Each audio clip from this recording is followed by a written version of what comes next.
This is not entirely a symphony concert, nor is it a choir concert, nor is it a play. It's all of those things. On April 2nd, the Temple Theater will host a masterful collaboration between the Saginaw Bay Symphony Orchestra, Pit and Balcony Theater, Saginaw Valley State University Concert Choir, and various vocal soloists as they present Peter Shaffer's play Amadeus. This production will include a broad range of Mozart's music played out on the stage. Today we speak with guest Maestro Fouad Fakhouri of the Saginaw Bay Symphony Orchestra, Amy Spadafore, Managing Director of the Pit and Balcony Theater, and Director Dr. Todd Thomas about the collaborative nature of this incredible production. Listen in to our discussion here and make plans to see the performance. Well, hello everyone. Welcome to the podcast. We have three guests with us today, Amy Spadafore, Dr. Todd Thomas, and Maestro Fouad Fakhouri. Thank you all for being with us as we explore this upcoming performance of Amadeus. I guess just to jump in straight off, I'd love to hear how this collaboration came together and the ideation behind it, and the way that sort of the thought process behind bringing these groups together.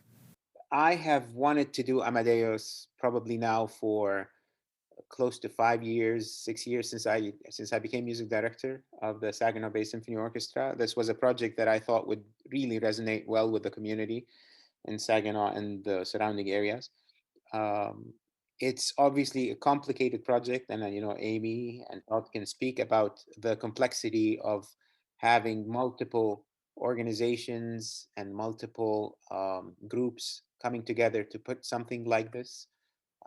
So that's taken a long time. I think the seed for this current production was a conversation that I had with Amy, I believe about maybe a little bit over 2 years. It was at least three. Yeah. 3 years ago, pre-COVID. We went to Old Town, had a lunch, and we talked about how can we do this together? How can we put it together? And Amy was excited, and we started talking about it. And then, typical of these types of projects, sometimes it would move, and then at other times, things would happen, and we'd sort of put it on a back burner. But eventually, we got through, and here we are. I think, Fouad, you and I have been talking about this for one whole CEO ago. That's right, yeah. And was it sort of something that you both were thinking about in parallel, and then you came together and said, I'm thinking of this, and what do you know, you're thinking of this too? Or did it sort of develop over the course of time? Well, Fouad had actually done a collaboration like this in North Carolina, if I remember correctly. Yeah, that's right.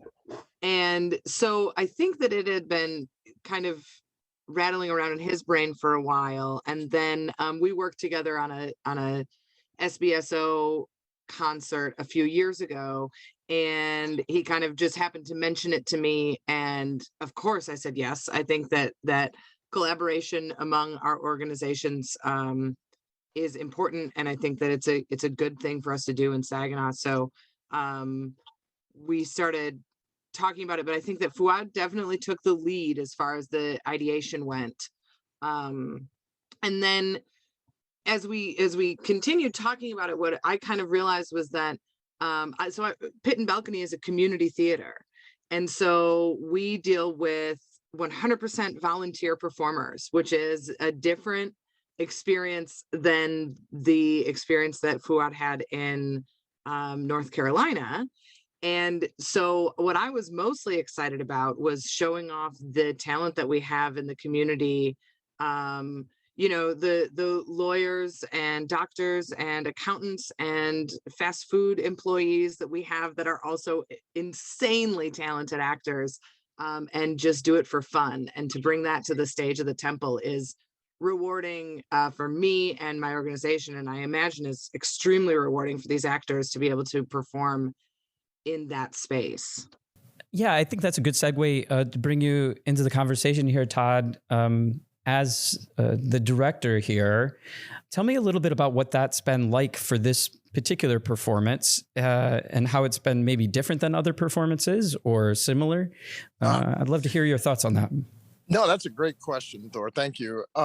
So after Fouad and Amy had been talking about this for a while, Amy sort of casually asked me, so what would you think about directing Amadeus? And I said, wow, that sounds really exciting. And then she didn't tell me anything more. So listening to Fouad talk about how it start and stop and start and stop. So I got a couple of little tidbits along the way.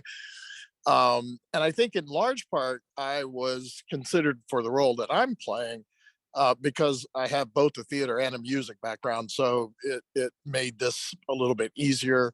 I've directed a ton of shows at Pit and Balcony and a bunch of musicals. So the question about how is it similar versus how is it different? How is it similar to that sort of setting? Almost not at all. This is quite a unique opportunity, both for me to direct in this sort of set of circumstances, but for the actors as well. You have to remember that this is not entirely a symphony concert, nor is it a choir concert, nor is it a play. It's all of those things. So in this case, the play will be way down at the front of the stage in some pretty limited space because there will be a symphony and a choir behind us. For the actors, this idea that we want to tell our part of the story as strongly as we possibly can, while at the same time remembering that we're not the main attraction with this, but instead exposure, and Fouad and I talked about this quite a bit, exposing people to not just the story, but the tremendous music of Mozart has been the goal. I will say, just in case it doesn't come up later, but it's true. We ended up with the top set of actors in the area, and I would say that, and there would be some that might hear it and be offended, and I don't mean that, but for this particular show, these were the right people to audition, and they came in fully committed and fully open to the idea that this wasn't going to be like every other show they were in. So this has been a blast. This has been a lot of fun, and now it's getting close, so we're all getting nervous. Yeah. Well, I know with the symphony, many of those musicians will get their music and they'll practice individually and then come together and practice as a group. And it feels like with the actors, there's a little bit of that going on, but then you combine both of those elements into one giant performance. That's really quite an incredible feat to be working on pulling off. What would each of you say maybe is the largest challenge that you're facing with this production within your own individual group and then maybe collectively? Todd, do you want to talk first? Sure. Yeah, I'll start because my group is actually peeking their heads around, wondering who's talking here. I think for one thing, the awareness of the integration that you just mentioned, Thor, the idea that all of these things need to be synchronized and need to be tied together. But the cast really won't have the experience with the symphony except for a couple of rehearsals. So we've been, using YouTube videos that Fouad connected, with each of the songs, so that the cast could get some feel for it. But we're accustomed to having a week of tech rehearsals and having 2 or 3 dress rehearsals and having an orchestra for at least a week and a half or so before the show. So I think that's been one of the most challenging things, is not to get distracted by the fact that that we're going to be completely ready and these folks will make the adjustment. I think from a bigger picture, it might be communication and coordination between different organizations.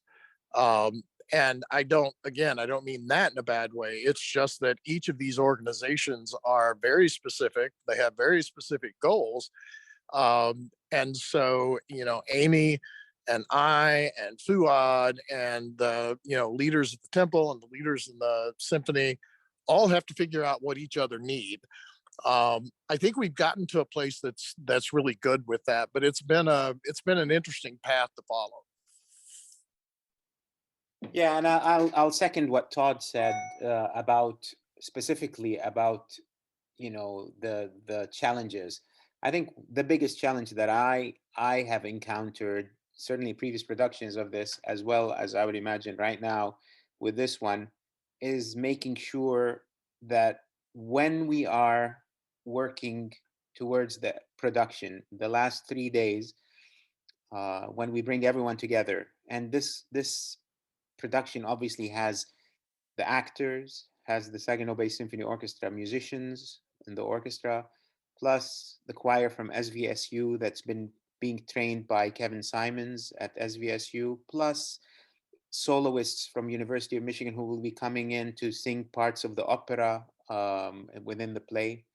So there are many components in it, and the challenge is, given the limited time that we have, which is 3 days really to put it all together after everyone's worked alone or separately on it. That is the challenge that I think will be most prevalent as we proceed. It's like that's the one thing that keeps me awake at night, that that we didn't miss anything, that we get to that one point where we're all ready. And if obviously there's always adjustments that you have to make, but that there is not a major issue that we forgot about or we didn't think about. So I think it's planning and preparation. But overall, I think having done it, the experience at the end, it's like giving birth. At the end, it's so worth it.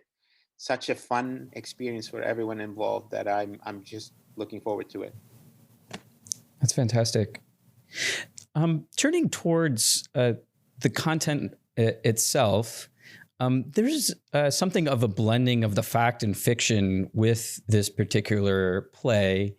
And I'd love to hear the way that may be influencing the way that the music is being prepared and the way that the play itself is being prepared. Or if there is a difference considering that blending that happens with the play. I can say from the acting part that the actors that we've had, again, they all have a great deal of experience, so they all do a lot of research, um, and we've had a lot of discussions about the fact that this is straight up fiction, and so what we've done instead is try to understand the era and what Salieri would be upset about and these types of things.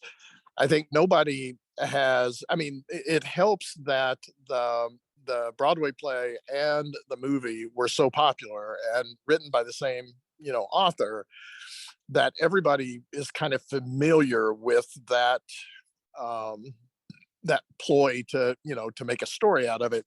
And so really it hasn't been too much of a focus. It is interesting that the title of the play, I mean, the title of the show is Amadeus, but it's actually a show about Antonio Salieri, and to with the actors, sort of getting that as a main understanding. I don't think that the fiction part has been an issue at all. Yeah, and I'll follow up with two things. The play, as Todd said, is called obviously Amadeus, but the main actor in the play, I mean, especially, and Todd can speak to the lines, the number of lines that Salieri has compared to Amadeus is huge. I mean, that is the role of the play. But even beyond that, for me, from my point of view, you know my preoccupation as music director is to constantly think of ways to connect audiences with what we do as a symphonic organization, right? So I'm always trying to think, what can I do to bring more people into the space where we provide the art that we do. And this is a wonderful example of that, because, you know, you're not only just bringing the music of one of the greatest composers in Western civilization ever, Mozart, which in my opinion, that is the main sort of character. Other, like, it's almost as if Salieri is fighting that character, which is the music of Mozart, not just necessarily Mozart. It's more than Mozart. So that music, to give it to our audience, I think is a special gift. And to be able to do it in conjunction, as Amy said, with other entities in our community, the theater, the choir from a university, to bring all of these arts organizations, especially after COVID, is genuinely a gift. And I could not have thought of a better time for us to be doing this collaboration than today. Coming out of COVID, bringing everyone together, it is terrific, genuinely. Just a great thing for the community. Yeah.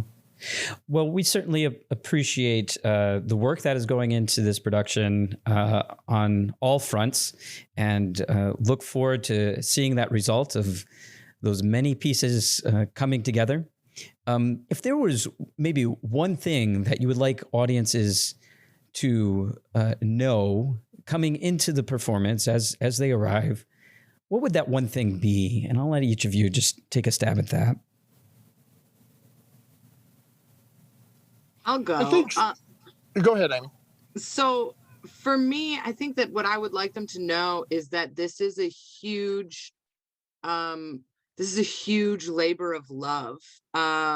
It's not just about, you know, actors doing their thing and musicians doing their thing, but it is a group effort toward creating something beautiful together. And I would echo what Fouad said about the community, that the timing is really right. I mean, it took us 3 years to figure out how to get this finally on its feet, and that seems to be what the universe had planned for us, because really everyone is here because they want to be here and they want to do something that's unique and special for the community and for the artists involved. And I really hope that as audiences come in, they're able to kind of like sense that and feel that energy in a new and exciting way.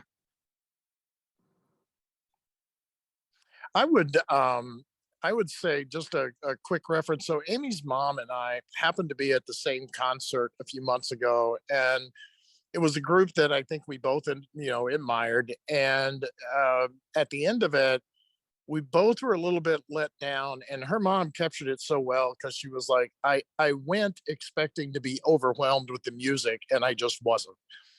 And I think that people who come to the show, the fact that there's drama as well as the music, it heightens that emotional impact. It's pretty brilliant, actually, that Peter Shaffer did. I mean, it is a huge focus on Mozart's music, because his music is what's tormenting Salieri. And we get that emotion of Salieri, and then we hear the music of Mozart.